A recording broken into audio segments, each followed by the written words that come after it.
Charleston, South Carolina is the proud home to the Southeastern Wildlife Exposition, a celebration of the great outdoors where artists, craftsmen, and sporting enthusiasts gather and connect to celebrate their mutual interests in wildlife.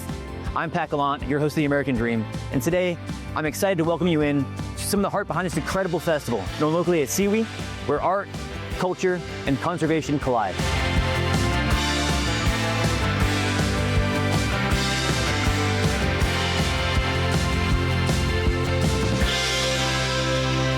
SEWE is the largest event of its kind in the U.S., promising unforgettable experiences to its 40,000 plus attendees.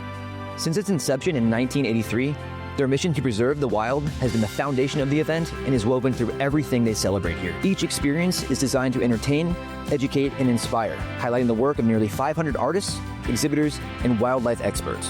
Beyond enriching Charleston culturally, the festival also strengthens the local economy, generating an estimated $33 million annually for the city and state.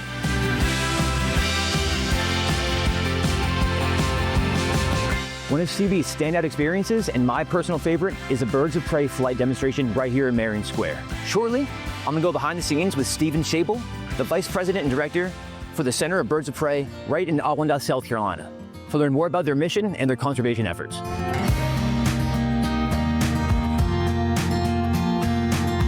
The Center for Birds of Prey provides medical care to injured birds of prey and shorebirds, and develops educational and conservation programs across the state. Their mission is to identify and address vital environmental issues while teaching the public about wildlife stewardship. Stephen oversees the care, training, and educational programs for the center's birds, sharing his passion for conservation with thousands of visitors each year.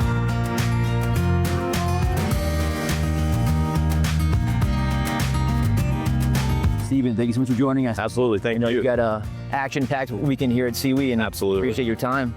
So SEWE's always been my absolute favorite Charleston festival, but I got to ask you, what do you hope the attendees gain from watching these flight demos today? Absolutely. I think that our big hope is that not only are they excited and interested in birds and what we're talking about, but more that they understand that they have a connection to nature, right? We're talking about our actions and how they impact wildlife and how wildlife can help us understand the world we share with them a little better. So get their attention with birds flying over their heads and reel them in. Right on. And how do you hope events like SEWE actually bring the next generation closer to nature? Absolutely. I think being outside is probably the first part, right? We're outside on a beautiful day right here in downtown Charleston. I think that an event like this helps sort of not only expose children to wildlife and expose the next generation to wildlife, but it gives them an opportunity to get right up close.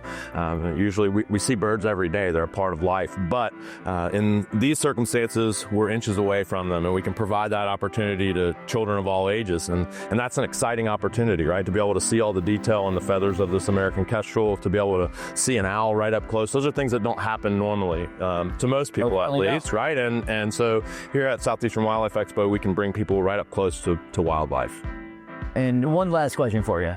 SEWE's my personal favorite, but Charleston's known for having so many different festivals of all different kinds, but what separates SEWE from the rest of them? That's a great question. I think the fact that SEWE brings together folks from lots of different walks of life. You've got artists over in the hotels. You've got people that love dogs coming to see the dock dogs at Birtlebank. You've got people that love birds coming here to Marion Square and seeing our flight demonstrations. You've got duck hunters and you've got fishermen and you've got people from all different angles, all with the same goal, right? Conserve wildlife, understand nature a little better, make sure that people understand their connection to these animals that we appreciate for whatever reason we might appreciate them, whether we like to paint them or hunt them or watch them, and we're all here in the same place at the same time.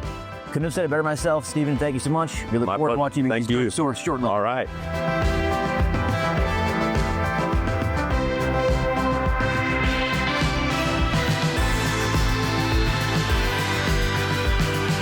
SEWE also highlights the incredible work of other local nonprofits and conservation organizations. Attendees witness duck calling, dog training, herding, and competitions, along with many other animal shows and demonstrations, all of which are designed to teach about wildlife and how to protect them.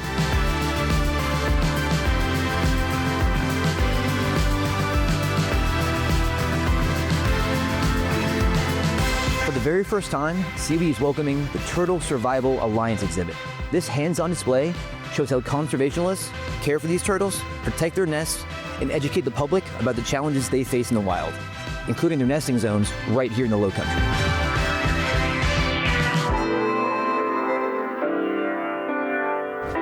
But SEWE wouldn't be a true Charleston festival if it didn't showcase some of the culture and flavors too.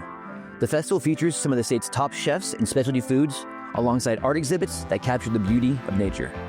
From sculptures to wildlife paintings, each piece reflects the creativity and conservation ethics of the artists. It's this blend of education, entertainment, and culture that makes SEWE a one-of-a-kind experience and keeps attendees coming back year after year.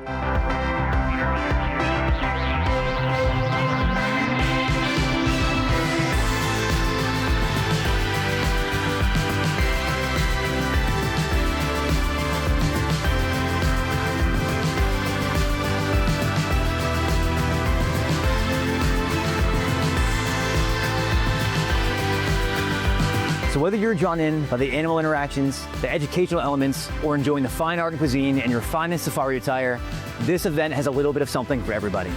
SEWE inspires the importance of conservation, boosts the local economy, and reinforces our responsibility to protect the natural world. I'm Pat Gallant with the American Dream, reminding you that conservation should be the world's dream.